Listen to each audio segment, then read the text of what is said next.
বিসমিল্লাহির রহমানির রহিম।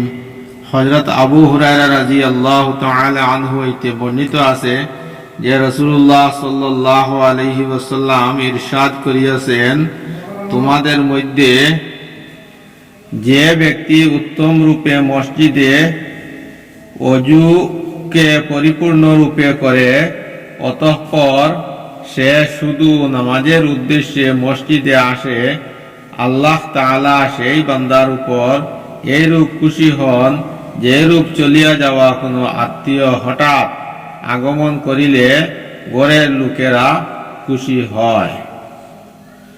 হযরত সালমান রাদিয়াল্লাহু তাআলা আনহু হইতে বর্ণিত আছে যে নবী করিম সাল্লাল্লাহু আলাইহি ওয়াসাল্লাম ইরশাদ করিয়াছেন, যে ব্যক্তি নিজ ঘর হইতে উত্তম রূপে ওযু করিয়া মসজিদে আসে, সে আল্লাহ তাআলার মেহমান, আল্লাহ তাআলা তাহার মেজবান, আর মেজবানের দায়িত্ব হইল মেহমানের সম্মান করা। হযরত জাবির ইবনে আব্দুল্লাহ রাদিয়াল্লাহু তাআলা আনহু বলেন, মসজিদে নববীর আশেপাশে কিছু খালি জমিন পড়িয়াছিল। মদিনা মুনাওয়ারার একটি গোত্র বনু সালামা, যাহাদের গড়গুলি মসজিদ হইতে দূরে ছিল, তাহারা মসজিদের নিকটবর্তী কোথাও স্থানান্তরিত হইবার ইচ্ছা করিল। নবী করিম সাল্লাল্লাহু আলাইহি ওয়াসাল্লামের নিকট এই সংবাদ পৌঁছিলে তিনি তাহাদেরকে বলিলেন, আমি সংবাদ পাইয়াছি যে তোমরা মসজিদের নিকট স্থানান্তরিত হইতে চাও। তাহারা আরজ করিলেন, ইয়া রাসূলুল্লাহ, অবশ্যই আমরা ইহাই চাইতেছি। তিনি ইরশাদ করিলেন, হে বনু সালামা, তোমরা সেখানেই থাকো, তোমাদের মসজিদ পর্যন্ত আসার সমস্ত কদম লেখা হয়। সেখানেই থাকো, তোমাদের মসজিদ পর্যন্ত আসার সমস্ত কদম লেখা হয়। সুবহানাল্লাহ। হযরত আবু হুরায়রা রাদিয়াল্লাহু তাআলা আনহু হইতে বর্ণিত আছে যে নবী করিম সাল্লাল্লাহু আলাইহি ওয়াসাল্লাম ইরশাদ করিয়াছেন, তোমাদের কেহ যখন ঘর হইতে আমার মসজিদের উদ্দেশ্যে বাহির হই, তখন তাহারা ঘরে ফিরিয়া পর্যন্ত প্রত্যেক কদমে একটি নেকি লেখা হয় এবং প্রত্যেক কদমে একটি গুনাহ মিটাইয়া দেওয়া হয়। হযরত আবু হুরায়রা রাদিয়াল্লাহু তাআলা আনহু হইতে বর্ণিত আছে যে নবী করিম সাল্লাল্লাহু আলাইহি ওয়াসাল্লাম ইরশাদ করিয়াছেন, তোমাদের কেহ যখন ঘর হইতে মসজিদের উদ্দেশ্যে বাহির হয়, তখন তাহার ঘরে ফিরিয়া আসা পর্যন্ত প্রত্যেক কদমে একটি নেকি লেখা হয় এবং প্রত্যেক কদমে একটি গুনাহ মিটাইয়া দেওয়া হয়। হযরত আবু হুরায়রা রাদিয়াল্লাহু তাআলা আনহু বর্ণনা করেন যে রাসূলুল্লাহ সাল্লাল্লাহু আলাইহি ওয়াসাল্লাম ইরশাদ করিয়াছেন, প্রত্যেক মানুষের উপর জরুরি যে সূর্য উদয় হয় এমন প্রতিদিন আপনার শরীরের প্রতিটি জোড়া বা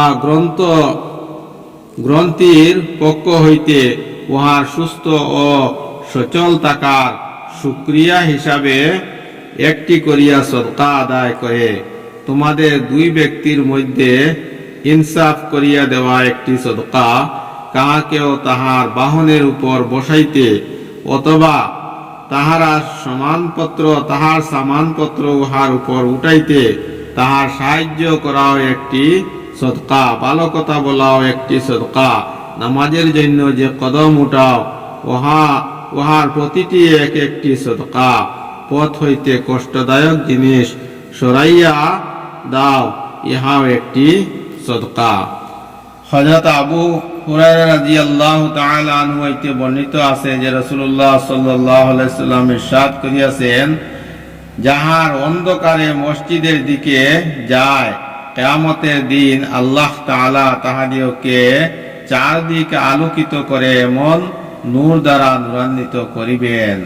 হযরত আবু হুরায়রা রাদিয়াল্লাহু তাআলা আনহু হইতে বর্ণিত আছে যে রাসূলুল্লাহ সাল্লাল্লাহু আলাইহি ওয়াসাল্লাম ইরশাদ করিয়াছেন, যাহারা অন্ধকারে মসজিদের দিকে যায়, কিয়ামতের দিন আল্লাহ তাআলা তাহাদিগকে চারদিকে আলোকিত করে এমন নূর দ্বারা নূরান্বিত করিবেন।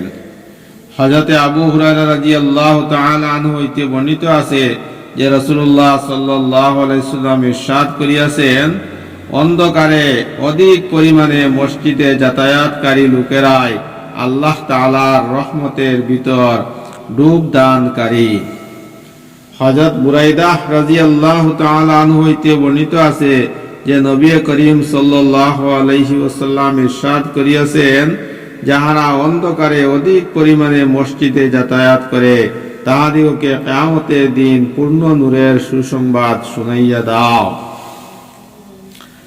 হযরত আবু সাঈদ খুদরি রাদিয়াল্লাহু তাআলা আনহু হইতে বর্ণিত আছে যে রাসূলুল্লাহ সাল্লাল্লাহু আলাইহি ওয়াসাল্লাম ইরশাদ করিয়াছেন, আমি কি তোমাদিগকে এমন জিনিস বলিয়া দিব না যাহা দ্বারা আল্লাহ তাআলা গুনাহ সমূহকে মাফ করিয়া দেন এবং নেকি সমূহকে বৃদ্ধি করিয়া দেন। সাহাবা রাদিয়াল্লাহু তাআলা আনহুমগণ আরজ করিলেন, ইয়া রাসূলুল্লাহ, অবশ্যই বলিয়া দিন। ইরশাদ করিলেন, মনের অনিচ্ছা সত্ত্বেও যেমন শীতের মৌসুমে উত্তম রূপে ওযু করা, মসজিদের দিকে অধিক পরিমাণে কদম উঠানো, এক নামাজের পর পরবর্তী নামাজের অপেক্ষায় থাকা, যে ব্যক্তি নিজ ঘর হইতে ওযু করিয়া মসজিদে আসে এবং মুসলমানদের সহিত জামাতের নামাজ আদায় করে অতঃপর পরবর্তী নামাজের অপেক্ষায় বসিয়া থাকে, ফেরেশতাগণ তাহার জন্য দোয়া করিতে থাকেন, আয় আল্লাহ, এই ব্যক্তিকে মাফ করিয়া দিন, আয় আল্লাহ, এই ব্যক্তির উপর রহমত করুন।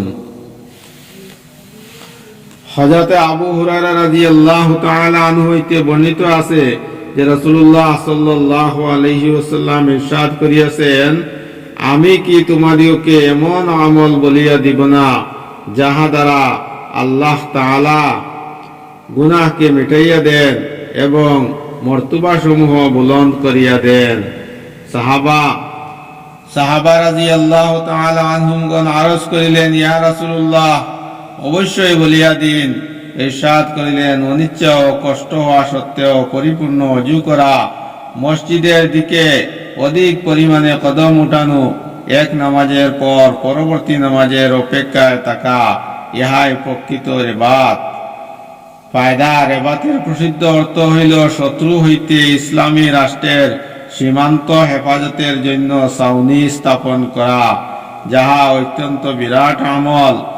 এই হাদিস শরীফে নবী করিম সাল্লাল্লাহু আলাইহি ওয়াসাল্লাম এই আমলগুলিকে সম্ভবত এই জন্য রেবাত বলিয়াছেন যে যেমন সীমান্তে ছাউনি স্থাপন করিয়া হেফাজত করা হয়, তেমনি এই সমস্ত আমল দ্বারা নফস ও শয়তানের আক্রমণ হইতে নিজের হেফাজত করা হয়।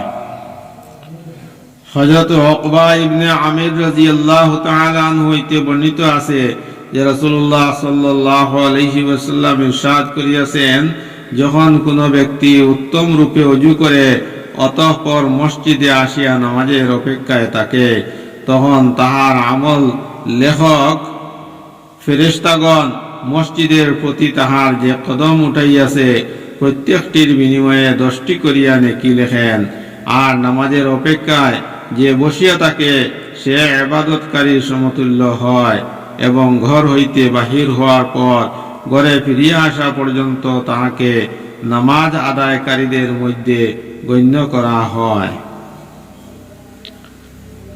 আল্লাহ পাক আমাদেরকে যেন বেশি বেশি করিয়া আমলের তৌফিক দান করেন। আমিন।